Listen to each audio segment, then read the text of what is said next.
Keluarga adalah pendidikan yang pertama untuk anak-anak. Walaupun dalam satu keluarga pengajarannya sama, pengajarnya juga sama, maksudnya ya Adam dan Hawa kan mereka belum ada siapa-siapa yang lain kan, cuman ada mereka berempat gitu. Tetapi hasilnya bisa berbeda. Ditekankan lagi di sini, para orang tua Kristen memiliki satu kewajiban moral untuk menyediakan satu model Alkitabiah tentang Kristus dan jemaat melalui perilaku mereka. Setelah baca ini saya baru menyadari memang peran orang tua itu berat banget. Karena ya itu harus membawa si anak lebih dekat kepada Kristus. Kalau seandainya saja gagal nih, ya waduh itu jadi beban tersendiri sih. Berbicara tentang pendidikan di dalam rumah tangga dan juga dalam semua area ya, dalam semua kelas, ruang kelas, jangan lupa komunikasi ya. Karena apa? Ada satu statement katakan ketika komunikasi berhenti, ketidaknormalan masuk.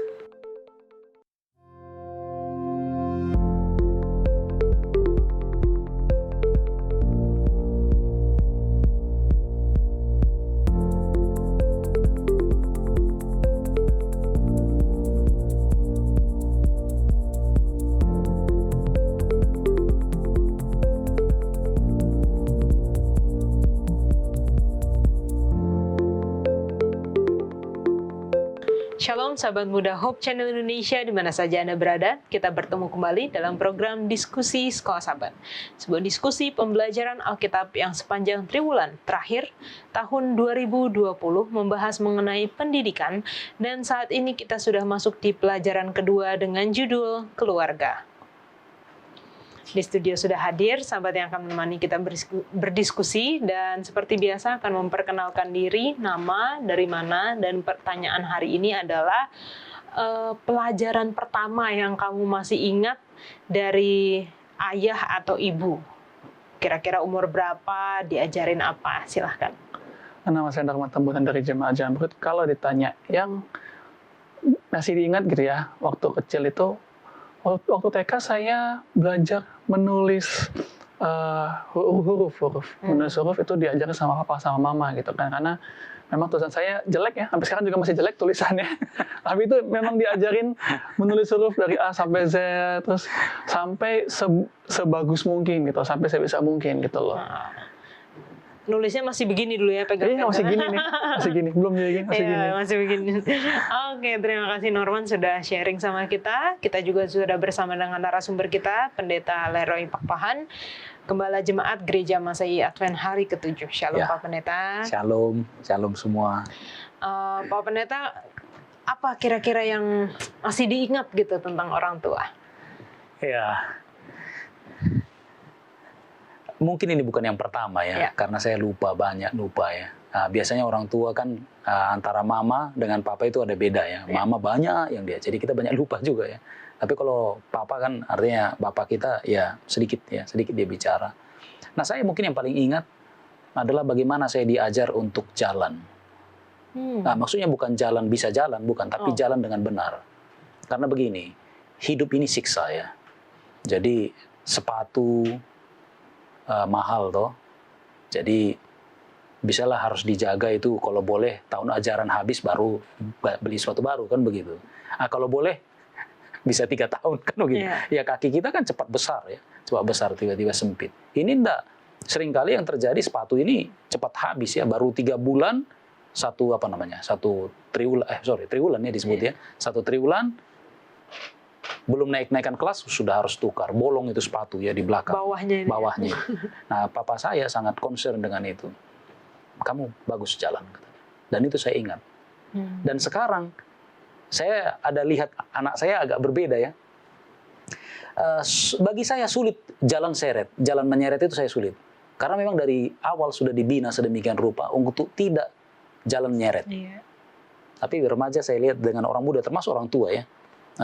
Kalau lagi jalan-jalan dan sekarang jalannya nyeret, sendal ya. Saya susah sekali jalan nyeret, karena sudah di-train sedemikian rupa, berjalan baik. Ya, itulah sebabnya sepatu, sendal saya itu awet ya, jarang berganti ya. Karena ya jalannya bagus, jalan bagus. itu lebih awet itu tuh sendal dan sepatu dan segala macam. Ya, terima kasih. Oke, pelajaran yang baik sekali nih Pak Pendeta. Ya. Jarang-jarang ada. Oke, terima kasih Pak Pendeta. Kita akan mulai pelajaran kita untuk ayat hafalan dan doa akan dibawakan oleh Norman. Ayat hafalan kita terdapat dalam Amsal 1 ayat 8. Hai anakku, dengarkanlah didikan ayahmu dan jangan menyanyiakan ajaran ibumu. Kita berdoa. Bapa dalam surga, kami mengucap syukur berterima kasih atas pimpinan-Mu hingga pada saat ini kami akan memulai diskusi sekolah sahabat kami. Kiranya Engkau menonton diskusi ini dari awal hingga akhirnya agar dapat berjalan sesuai dengan kehendak-Mu Bapa. Waktu juga pendeta Pak di sini, Engkau berkati dengan kebijaksanaan dan dari surga agar dapat memimpin diskusi dengan baik. Bapa, ampuni kami kesalahan kami dalam nama Yesus kami berdoa. Amin. Amin. Seperti pelajaran minggu lalu kita sebutkan bahwa kehidupan adalah ruang belajar, ya. Kita lihat di pelajaran sahabat petang di sini dikatakan juga bahwa sebagai manusia kita selalu idealnya belajar karena kehidupan itu sendiri adalah sebuah sekolah. Setelah kita melihat di pelajaran minggu yang lalu bagaimana Allah adalah pencipta dan juga pengajar kita. Di pelajaran kedua ini kita melihat sesuatu yang lebih real, yaitu bahwa keluarga adalah sekolah pertama. Karena begitu perempuan dan laki-laki bersatu lalu punya anak, mereka tentunya harus merawat, membesarkan, dan dari kehidupan orang tua ini akan terefleksi anaknya itu akan seperti apa. Ya. Anaknya itu diajar dengan baik atau tidak. Maksudnya apakah benar-benar diajar atau ya dibiarin aja dia akan tumbuh dengan sendirinya dengan apa yang dia lihat, dengan apa yang dia dengar. Ya. Dia bisa belajar dari situ juga kan sebenarnya. Tetapi kita melihat bahwa pendidikan yang paling pertama adalah dari keluarga, dari orang tua. Bahkan lebih spesifik lagi nanti di pelajaran kita disebutkan dari ibu. Nah, di dalam Alfa dan Omega, jilid 5, halaman 59 dikatakan, sejak zaman purbakala orang-orang yang setia di kalangan orang Israel selamanya memberikan perhatian yang besar kepada pendidikan orang-orang muda.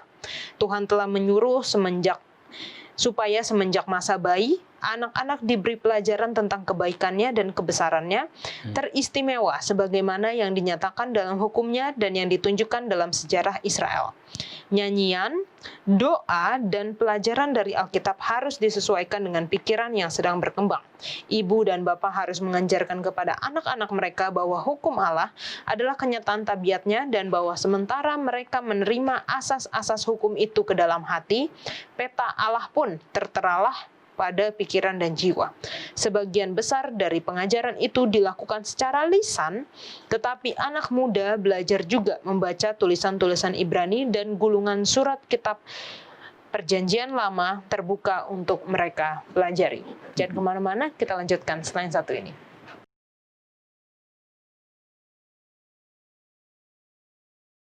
Kita masuk di pelajaran pertama, pelajaran hari Minggu. Silahkan Norman. Hari Minggu, keluarga yang pertama. Ini, sekolah sahabat kita ini agak menekankan pada keluarga di Taman Eden. Mereka kalau dibilang keluarga yang pertama, selama ini kan saya kira, ya jelaslah Adam, Hawa, sama Kain Habel gitu kan. Keluarga yang pertama. Tapi di sekolah sahabat kita dikasih sebuah pandangan bahwa ya keluarga pertama itu adalah ketika Allah ada di Taman Eden bersama dengan Adam dan Hawa. Di mana Adam dan Hawa itu adalah anak-anak Allah, terus Allah menjadi Bapak di sana, dia mengajari banyak hal kepada anak-anaknya ini. Dan yang uniknya lagi adalah ini adalah homeschooling pertama yang terjadi di dunia gitu kan. Taman Eden adalah rumah, ada anak di situ, ada bapak di situ, diajari di sana. Dan Nyonya White juga di sini dibilang sistem pendidikan yang dilembagakan pada permulaan dunia harus menjadi contoh untuk manusia sepanjang zaman. Jadi apa yang Tuhan berikan kepada Adam dan Hawa, cara mengajarnya itu dipraktekkan ke dalam rumah-rumah, dipraktekkan ke dalam keluarga-keluarga gitu loh. Sehingga sampai dibilang bahwa pendidikan itu sebuah komitmen.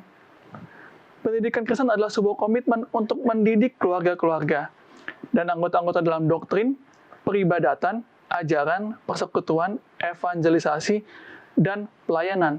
Jadi bisa dilihat bahwa keluarga itu bukan cuma keluarga yang pertama dalam hari Minggu ini, keluarga yang literally pertama, tapi keluarga itu adalah tempat pertama di mana diajarkan bagaimana itu kita mengenal Tuhan, bagaimana kita beribadah kepada Tuhan, doktrin, ajaran, dan lain semacamnya gitu loh.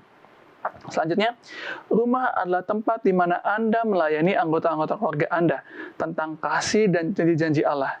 Inilah yang Yesus telah perkenalkan kepada anak-anak sebagai Tuhan mereka, penebus dan sahabat, di mana Alkitab diangkat sebagai firman Allah.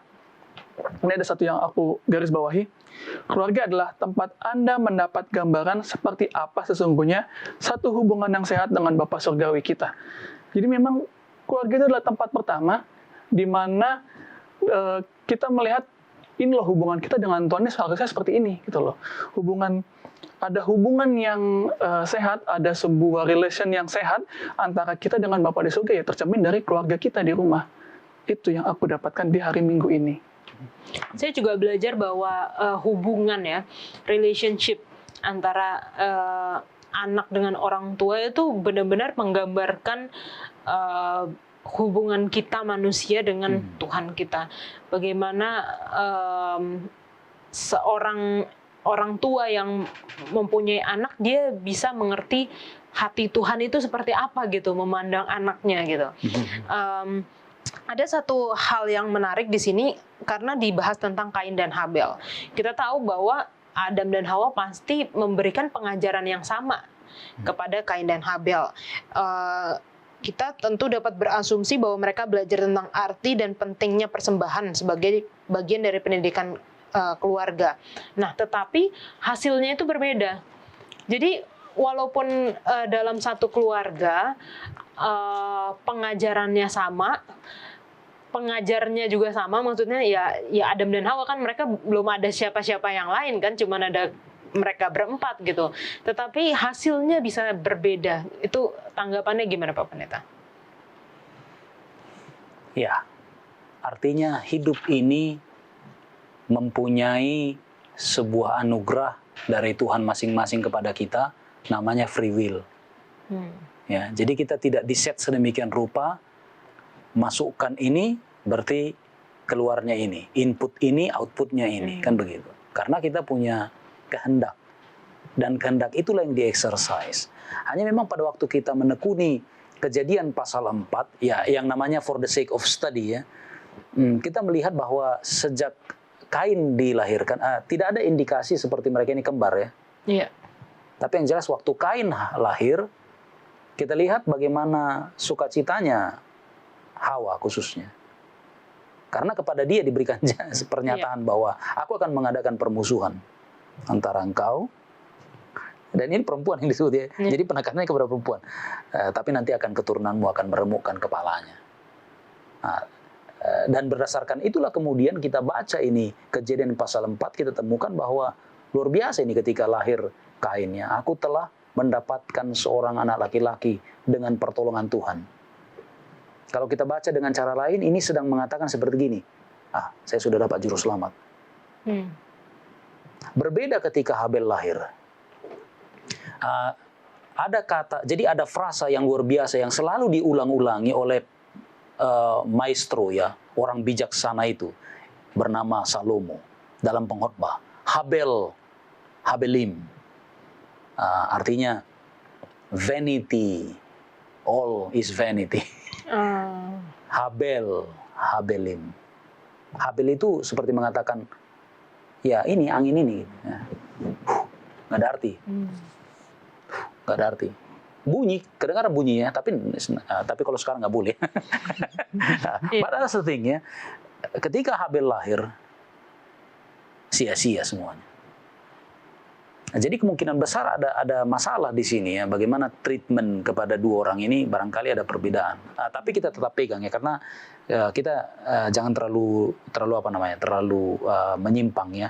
Tapi ada indikasi-indikasi yang kita bisa temukan sampai pada akhirnya Kain merasa, I don't need savior, I'm savior. sementara Habel tidak. Aku butuh penebus. Sehingga dibawanya lah apa? Yang lebih baik. Kan? Dalam Ibrani pasal 11 disebutkan ya, bahwa Habel itu membawa korban. Kain juga, cuman bedanya adalah Habel membawa korban yang lebih baik. Oke, baik, terima kasih untuk tambahannya Pak Pendeta. Kita akan lanjutkan pelajaran kita setelah yang satu ini.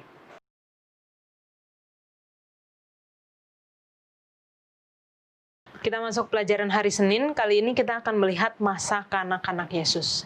Walaupun dalam Alkitab sangat sedikit sekali referensi yang kita bisa lihat ya, atau kita bisa pelajari, dan bahkan di sini dikatakan banyak dari masa kecilnya merupakan misteri. Tetapi ada beberapa petunjuk di dalam Alkitab yang melalui karakter yang ditunjukkan oleh orang tuanya di dunia ini, Maria dan Yusuf, dan apa yang kita pelajari tentang mereka dapat menolong kita menjelaskan sesuatu dari masa kecilnya dan pendidikan awalnya. Kita bisa lihat beberapa ayatnya di dalam Lukas 1 ayat 26, saya bacakan. Dalam bulan yang ke-6 Allah menyuruh malaikat Gabriel pergi ke sebuah kota di Galilea bernama Nazaret. Berarti mereka ada di Nazaret ya. Lalu di ayat 46 dikatakan, masih Lukas 1. Sorry. 46. Lalu kata Maria, jiwaku memuliakan Tuhan dan hatiku bergembira karena Allah juru selamatku. Di dalam Matius 1 ayat 18 juga dikatakan mengenai kelahiran Yesus Kristus. Pada waktu Maria ibunya bertunangan dengan Yusuf, ternyata ia mengandung dari Roh Kudus sebelum mereka hidup sebagai suami istri.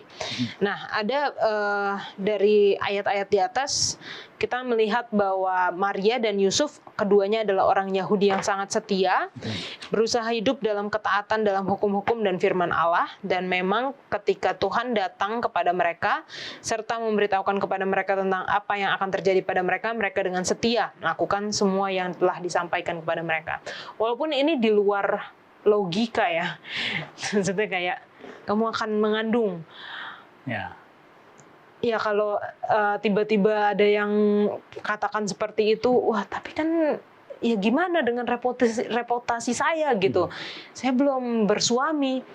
Terus laki-lakinya juga, wah gimana ini reputasi saya. Bahkan dia sempat mikir mau diam-diam cerai, istilahnya kayak putus lah gitu kan. Tapi diam-diam supaya dia namanya juga nggak jadi jelek. Tetapi Tuhan, ketika Tuhan datang kepada mereka, mereka setia dan menurut kepada apa yang Tuhan telah katakan.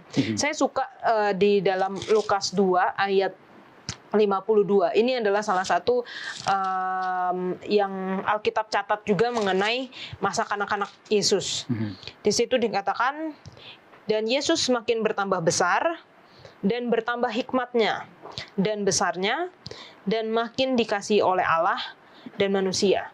Dari ayat ini kita melihat manusia yang seutuhnya.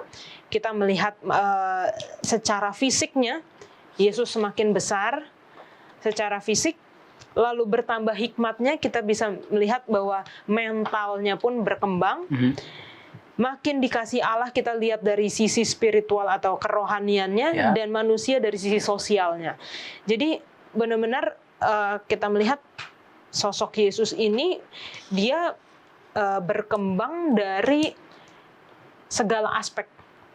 Kalau bisa dikatakan sekarang kesehatan itu adalah satu yang holistik. Jadi seluruhnya gitu, bukan hanya dari fisiknya saja, tetapi kesehatan mental itu penting, lalu sosialnya dan kerohaniannya. Kita di sini bisa baca juga di pelajaran kita, Yesus tidak memperoleh pendidikan di sekolah rumah sembayang. Ibunya lah gurunya manusia yang pertama. Dari bibir ibunya dan surat gulungan nabi-nabi ia mempelajari hal-hal semawi. Justru sabda yang difirmankannya sendiri dulu kepada Musa untuk bangsa Israel kini diajarkan kepadanya di pangkuan ibunya. Ketika ia meningkat dari masa kanak-kanak ke masa muda, ia tidak berusaha belajar di sekolah rabi-rabi. Ia tidak memerlukan pendidikan yang diperoleh dari sumber semacam itu sebab gurunya ialah Allah. Kita dapat melihat bahwa Yesus itu memang dididik dengan, ya kalau bisa kita katakan sekarang, ideal ya. Jadi artinya orang tuanya, ibunya lah yang pertama mengajarkan kepada dia. Yang diajarkan juga bukan kalau anak-anak zaman sekarang kan yang penting yang awal-awal kamu harus bisa baca atau kamu harus bisa menulis atau kamu harus bisa matematika gitu ya. Tapi yang diajarkan ibunya pertama kali adalah mengenai gulungan kitab. Apa yang dulu Yesus katakan kepada Musa, itu sekarang diajarkan kembali kepadanya. Dan saya melihat di sini bahwa Yesus itu bukan bukan anak yang langsung tiba-tiba gede gitu ya. Ya, dia langsung bisa ini, bisa itu, tetapi memang bertumbuh atau berkembang sesuai dengan umurnya. Dan dipersiapkan sampai saatnya dia diurapi atau menerima baptisan. Dan saya juga pernah membaca satu kutipan yang dikatakan bahwa dalam segala apa yang dibuat oleh Yesus itu tidak bercacat. Dia kan membantu bapaknya di toko petukangan ya, tukang kayu gitu. Ya, kita bisa membayangkan bahwa apa yang meja yang dibuat sama Yesus itu enggak miring sebelah gitu, atau kursinya enggak ada ya kurang-kurangnya gitu, tetapi apa yang dibuat oleh Yesus itu sempurna. Silakan Pak Pendeta tambahannya. Mungkin ada dari yang kita nggak bisa pelajari secara langsung dari Alkitab atau dari buku Roh Nubuat yang kita perlu tahu mengenai masa kanak-kanak Yesus. Salah satunya adalah sebuah ironi, paradoks. Kita asumsi bahwa Yesus dalam pelatihan ayahnya, Yusuf, menjadi tukang kayu yang paling top di Nazaret. Tapi dia mendapatkan kayu yang kasar ketika dia mati. Wah, luar biasa itu ya. Nah, tapi ada juga satu hal yang menarik sekali untuk diperhatikan, bagaimana orang Yahudi biasanya akan educate mereka punya anak. Pada usia 5 tahun mereka sudah harus selesai membaca kitab Imamat. Oh ya? Bukan kitab Kejadian, Imamat. Kenapa Imamat? Karena Imamat adalah buku yang paling bersih dari setiap buku di dalam Perjanjian Lama menurut mereka. Karena tidak ada dosa di situ kan. Yang ada adalah solusi terhadap dosa, itu apa? Sacrificial system. Itu kan solusi ya. Walaupun bicara dosa, tapi itu bukan dosa. Selebihnya dosa semua ya. Adalah di sini ada persundalan, ada tipu-tipu, ada pembunuhan dan segala macam. Tapi Leviticus menawarkan solusi terhadap dosa. Ini yang harus lakukan. Nah, yang menarik adalah bagaimana Yesus ini dididik sedemikian rupa sampai kemudian pada akhirnya dia berumur 12 tahun dan ketinggalan di bait suci. 3 hari kemudian baru ditemukan orang tuanya. Lalu apa kata Maria? Kenapa harus kau lakukan itu kepada kami? Tidak tahukah engkau bahwa begini-begini? Dibalas oleh Yesus. Tidak tahukah engkau bahwa aku harus berada di bisnis Bapakku atau dalam rumah Bapakku? Anak umur 12 tahun jadi gini, according to Jewish economy, itu artinya bahwa anak ini anak hukum sudah. Anak ini adalah menjadi penerus bapaknya. Jadi dari umur 12 tahun, guys, kamu sudah mature. Ya, walaupun masih 12 tahun. Jadi itu kelas 6 ya, atau kelas 1 SMP ya. Dia sudah bisa dianggap sebagai kamulah penerus bapamu. Dan ketika Yesus katakan, tidak tahukah engkau bahwa aku harus di rumah Bapakku? Apa yang dia sedang sebutkan? Dia sedang merefer kepada kebiasaan orang Farisi itu. Kebiasaan orang Yahudi, bahwa anak 12 tahun itu ngurusi pekerjaan bapaknya. Dan dalam hal ini, bapak yang dimaksud adalah, tapi orang salah mengerti. Apa maksudnya? Akhirnya dia pergi. Dan bukankah dia kemudian setia tetap dalam pengasuhan? Ya, karena disebutkan di dalam ayat yang keberapa? Ayat yang ke-51 ya, pasal 2 kitab Lukas, lalu ia pulang bersama-sama mereka ke Nazaret dan ia tetap hidup dalam asuhan mereka. Tapi perhatikan apa yang dibuat oleh Maria. Maria menyimpan semua perkara itu di dalam hatinya. Sampai kemudian dia lebih mengerti. Luar biasa ya. Luar biasa Pak Pendeta. Terima kasih untuk tambahannya. Kita akan lanjutkan lagi pelajaran kita setelah yang satu ini.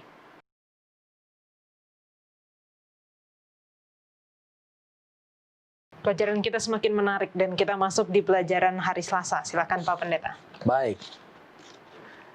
Berbicara tentang pendidikan di dalam rumah tangga dan juga dalam semua area ya, dalam semua kelas ruang kelas. Jangan lupa komunikasi. Ya, karena apa? Ada satu statement katakan ketika komunikasi berhenti, ketidaknormalan masuk. Ya. Nah, lalu kemudian dalam setiap level pendidikan adalah sebenarnya sebuah komunikasi, bukan? Ya. Komunikasi dalam definisi adalah sebuah proses penyampaian informasi dari satu orang, katakanlah guru, kepada yang lain atau kepada muridnya. Ya. Nah, jadi ini komunikasi ya.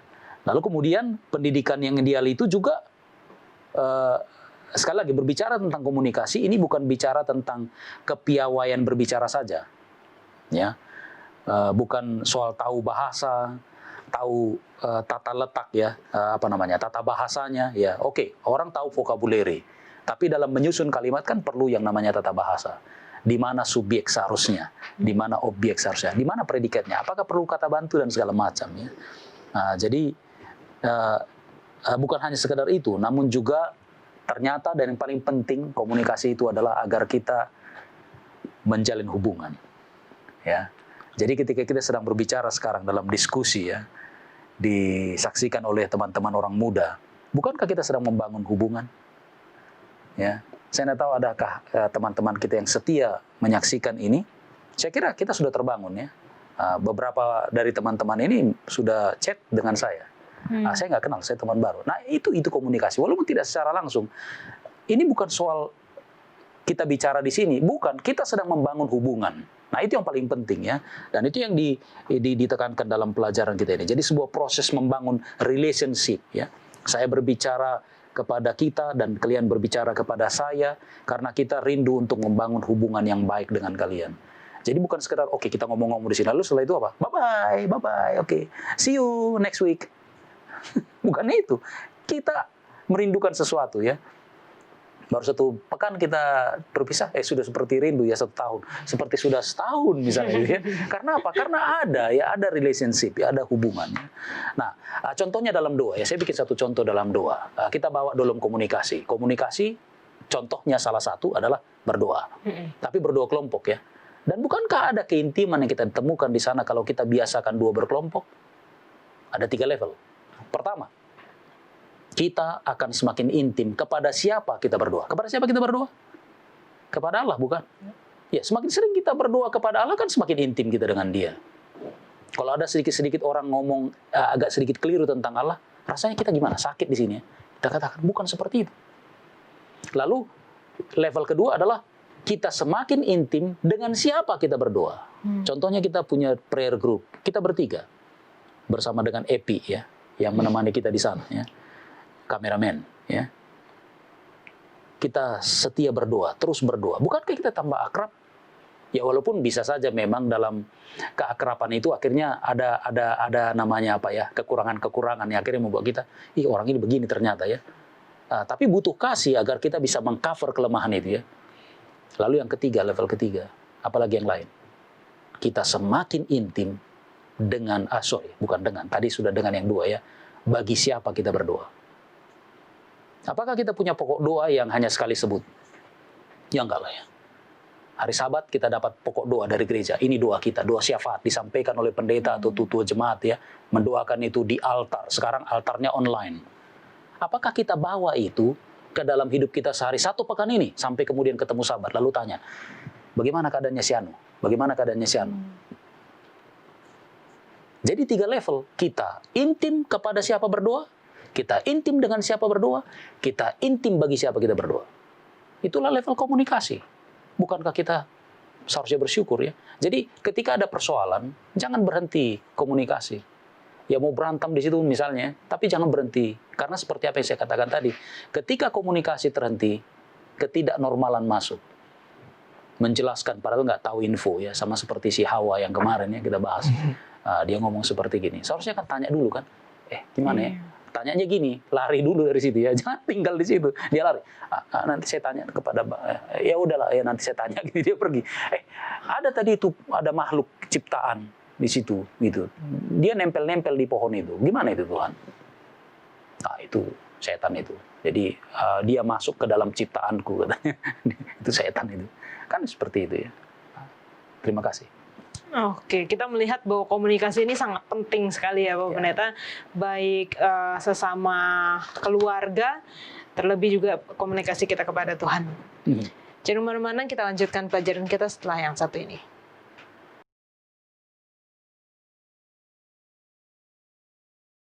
Kita masuk di pelajaran hari Rabu, peranan orang tua. Gimana orang tua? Masih jauh kayaknya. Oke, di hari Rabu judulnya peranan orang tua. Ini keren sih untuk yang hari Rabu ini. Kenapa saya bilang keren? Karena dibuka dengan ayat. Ayat pertama, Efesus 6 ayat 4. Dan kamu bapak-bapak, janganlah bangkitkan amarah di dalam hati anak-anakmu, tetapi didiklah mereka di dalam ajaran dan nasihat Tuhan. Kenapa si penulis menuliskan ayat ini duluan ketimbang yang lain? Karena ini menurut sekolah sahabat kita, bahwa seharusnya peran ayah dalam keluarga itu dia menjadi, apa ya kalau bisa kita bilang, menjadi imam besar gitu loh, menjadi orang yang dapat menuntun anak-anak ke dalam Tuhan, menjadi seseorang yang, itu jadi imam yang bisa membawa mereka lebih dekat kepada Tuhan gitu kan. Nah, kalau saja si ayahnya ini atau bapaknya ini dia lemah, dia nggak bertanggung jawab, dia cuek dalam artian ya udah terserah lu mau buat apalah gitu kan, ya anaknya nggak akan jadi apa-apa gitu loh. Si anak malah akan mencari pelarian yang lain. Itulah sebabnya mengapa ditekankan ini yang pertama, supaya ini loh tugas ayah tuh bawa si anak lebih dekat kepada Tuhan, tapi juga cara ngajarnya juga harus lemah lembut, bukan yang keras. Karena kalau keras nanti yang ada itu anaknya lari. Di sekolah sahabat kita ditekankan bahwa untuk menjadi seorang ayah itu perlu adanya memperlihatkan buah-buah roh, kasih, sukacita, damai sejahtera, kesabaran, kemurahan, kebaikan, kesetiaan, kelemah lembutan, dan penguasaan diri. Itu makanya balik kepada ayat pertama tadi bahwa untuk menjadi seorang ayah, yaitu harus lemah lembut, buah-buah roh ditunjukkan supaya anaknya ini bisa datang kepada Tuhan dengan lebih baik gitu kan. Terus masuk ke ayat kedua, Amsal 31 ayat 10, istri yang cakap, siapakah akan mendapatkannya? Ia lebih berharga daripada permata. Ini kenapa dibuat seperti ini? Karena kan kalau lagi-lagi menurut sekolah sahabat kita, bahwa seorang ibu itu kan dia mempertajam karakter si anak. Di mana anak-anak itu dididik, ditempa ya oleh seorang ibu gitu loh.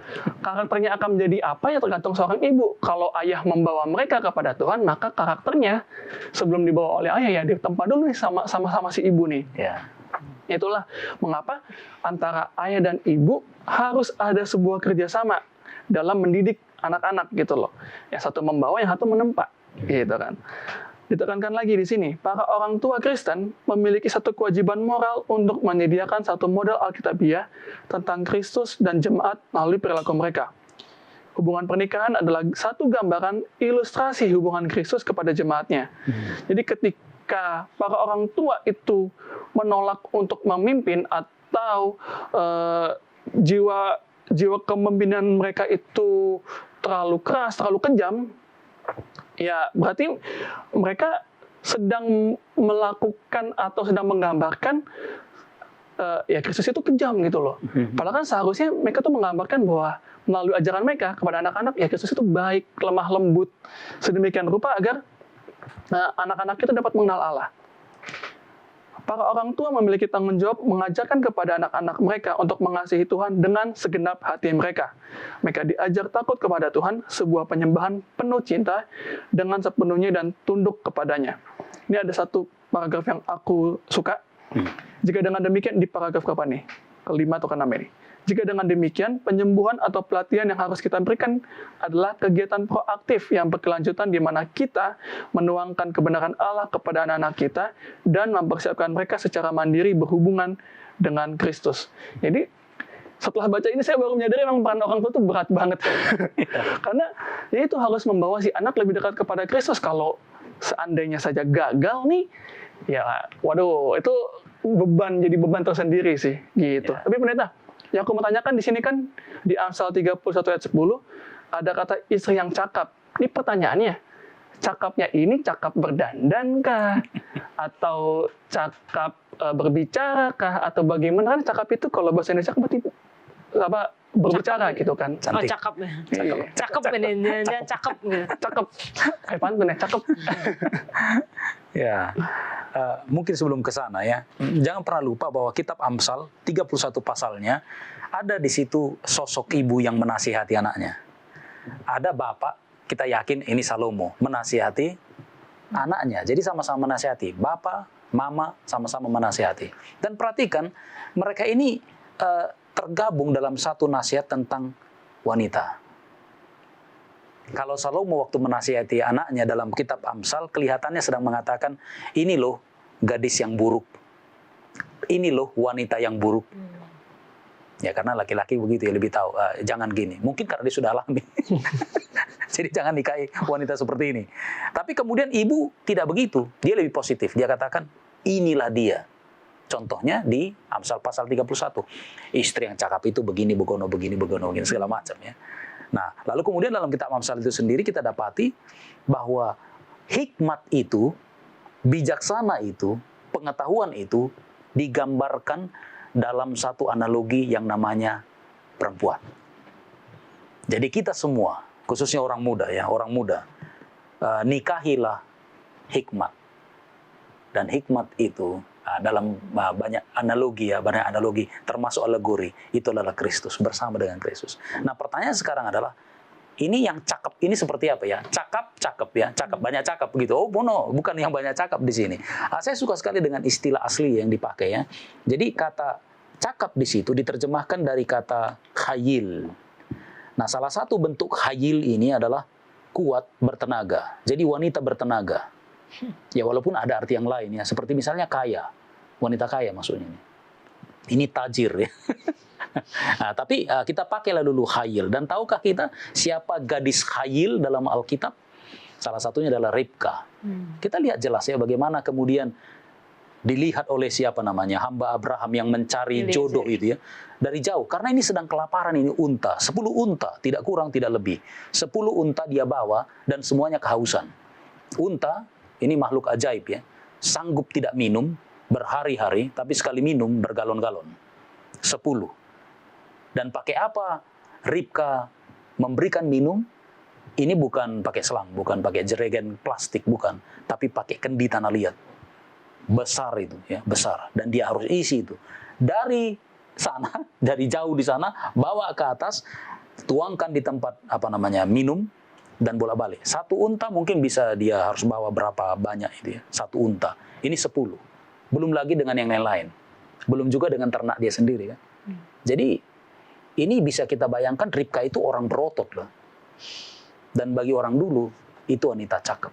Kalau sekarang agak sedikit aja gelembung sedikit kita bilang nggak cakep lagi. Oh no, seperti itu ya. Nah itu yang kita bisa dapatkan di sini.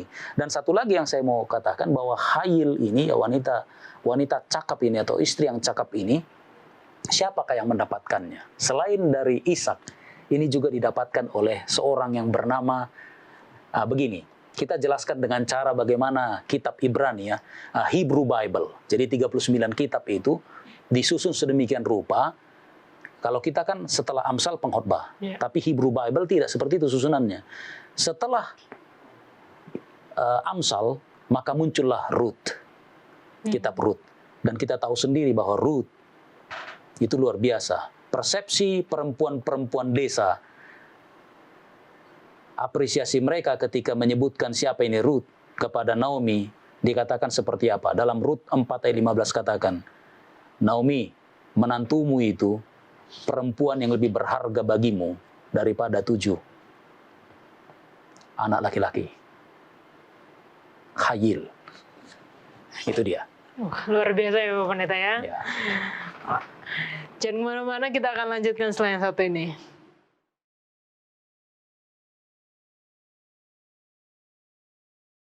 Kita sampai di pelajaran hari Kamis, judulnya adalah Jangan Kamu Lupa. Di sini kenapa dikatakan jangan kamu lupa? Karena manusia itu tendensinya memang untuk lupa ya. Baru dikasih tahu ini, sebentar saja sudah lupa. Dikasih tahu jangan begini, anak-anak nih ya kalau dikasih tahu jangan begini malah dilakukan yang begitu gitu. Entah dia lupa, entah dia sengaja, tapi ya banyak gitu. Dan kadang-kadang bahkan kita orang dewasa aja mesti pakai alarm atau pakai pengingat biar kita nggak lupa. Karena kita ya memang tendensi untuk melupakan itu besar sekali. Nah, di sini juga dikatakan bahwa sebelum anak-anak Israel masuk ke tanah perjanjian, Musa itu mengulang kembali gitu.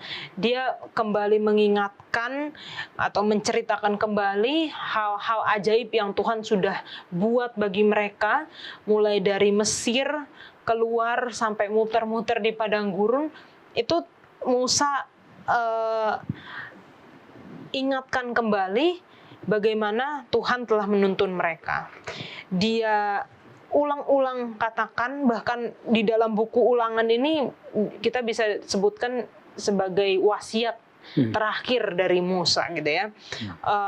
Dan kalau kita tadi baca yang di Sabat petang, kutipan itu mengatakan nyanyian, doa, dan pelajaran dari Alkitab harus disesuaikan dengan pikiran yang sedang berkembang. Saya tertarik karena salah satu cara mudah untuk mengingat sesuatu adalah dengan menyanyikannya. Ini saya sangat-sangat tertarik gitu, karena anak-anak kecil pun mereka mungkin walaupun tidak mengerti yang mereka ucapkan, tetapi mereka hafal. Lirik lagu itu mereka hafal gitu. Mungkin ada ponakan-ponakan saya atau anak-anak kecil yang saya kenal gitu yang sudah bisa, masih kecil sekali, dia mungkin tidak akan mengerti yang dia ucapkan itu apa gitu, apalagi kalau lagunya dalam bahasa Inggris gitu ya. Dia belum mengerti apa itu vocabulary tertentu gitu, tapi dia bisa sebutkan itu karena dimasukkan di dalam sebuah lagu atau nyanyian. Jadi itu salah satu, dan sekarang puji Tuhan sudah banyak yang namanya scripture song ya, artinya ayat-ayat di dalam Alkitab yang dimasukkan di dalam sebuah lagu atau nyanyian yang membantu kita untuk lebih mudah mengingat akan firman Tuhan atau ayat-ayat di dalam Alkitab. Nah, jika para orang tua memainkan peranan utama awal dalam mengintegrasikan seluruh ajaran Alkitab ke dalam kehidupan anak-anak mereka, maka mereka memiliki satu tanggung jawab untuk mengatur dan menyiapkan kehidupan mereka sendiri, sedemikian sehingga mereka memiliki pengetahuan dan waktu yang cukup untuk dihabiskan bersama anak-anak mereka. Orang tua, kalau di triwulan lalu kita katakan, kamu tidak bisa memberikan apa yang kamu tidak punya. Kalau kamu tidak punya pengalaman atau hubungan bersama Allah, bagaimana kamu dapat bersaksi atau menyaksikan itu kepada orang lain? Sama, orang tua harus punya hubungan dengan Tuhan, harus punya pengalaman bersama-sama dengan Tuhan, supaya dia dapat mengajarkannya berulang-ulang kepada anak-anak.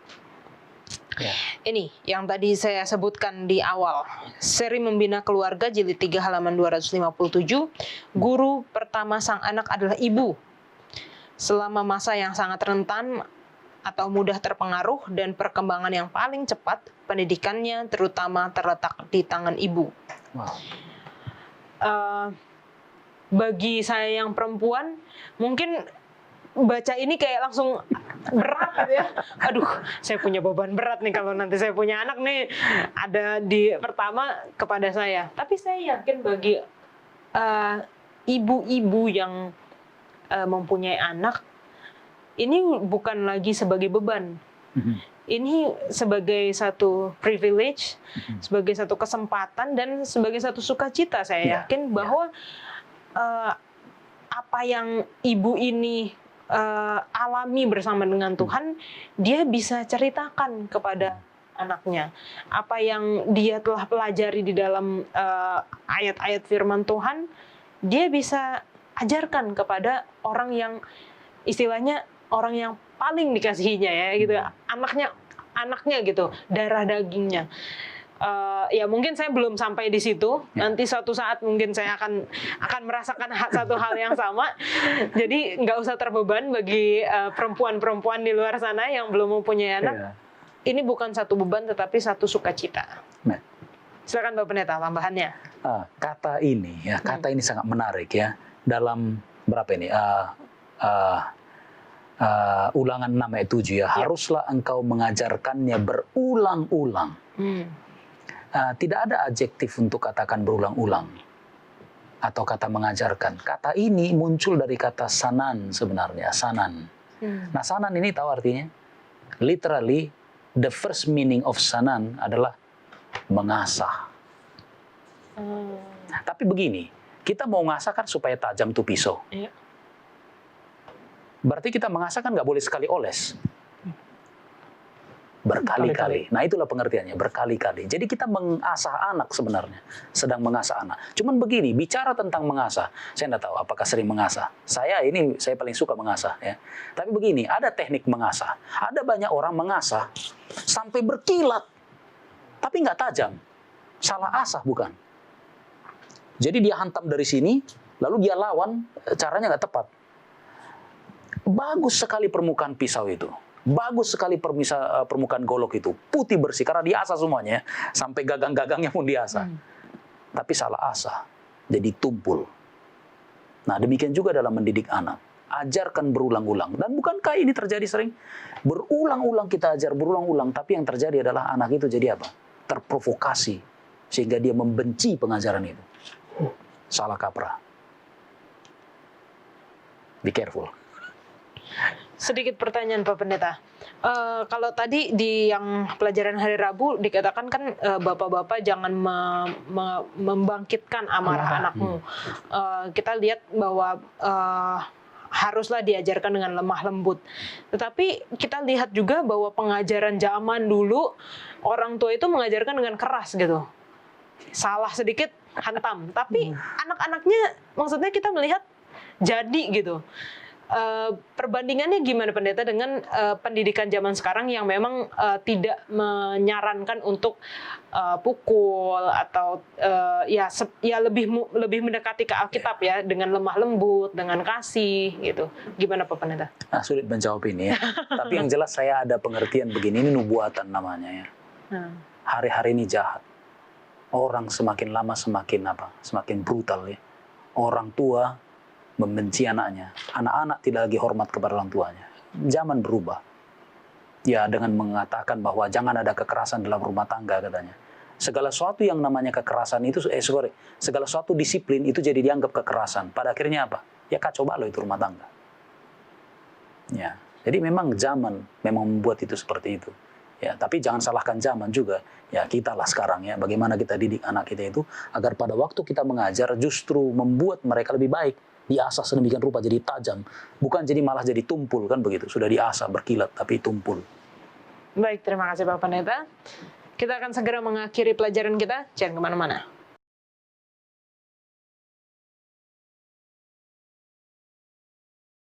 Oke, kesimpulan Pak Pendeta, pendalaman hari Jumat. Pendalaman.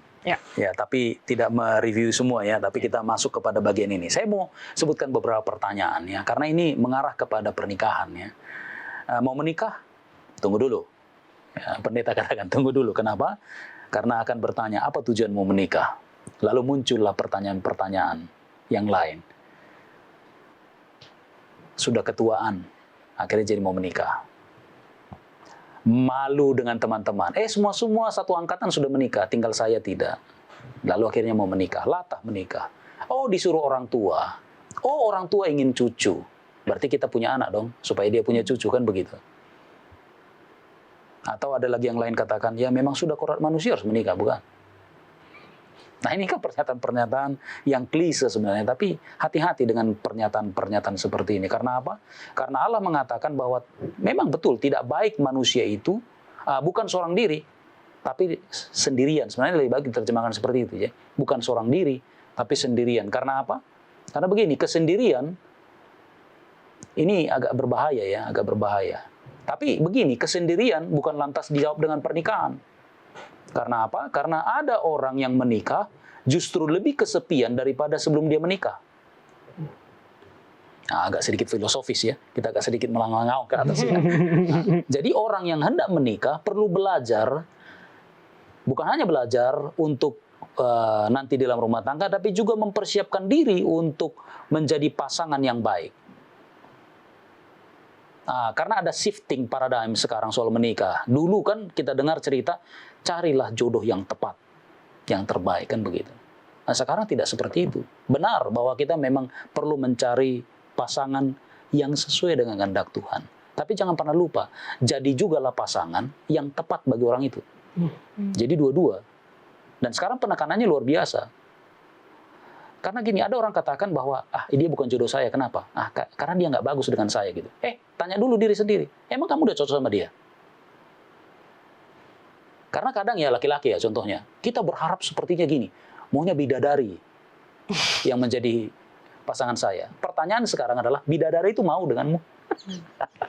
Setting. Jadi persiapan itu penting ya, persiapan itu penting. Jadi persiapkan diri untuk menjadi orang tua, cari pasangan yang tepat, tapi jadi juga menjadi pasangan yang tepat. Dan sekali lagi, tujuan untuk menikah itu haruslah biblikal. Jangan karena, orang sudah mau menikah atau segala macam. Udah ketuaan dan segala macam. Yang gak enak. Ya, orang tetangga udah nanya-nanya begitu kan. Kapan menikah? Lalu jawabannya, maybe yes or maybe not. Jangan seperti itu ya. Karena pernikahan ini adalah suatu perkara serius. Ya. Terima kasih. Baik, terima kasih Pak Pendeta. Norman sudah berdiskusi bersama-sama dengan kita. Pelajarannya luar biasa. Jadi bagi teman-teman sahabat muda yang berencana untuk menikah, pernikahannya harus dengan alasan yang biblikal, dan ingat bahwa keluarga adalah pendidikan yang pertama untuk anak-anak. Kita akan bertemu di pelajaran selanjutnya. Tuhan Yesus memberkati.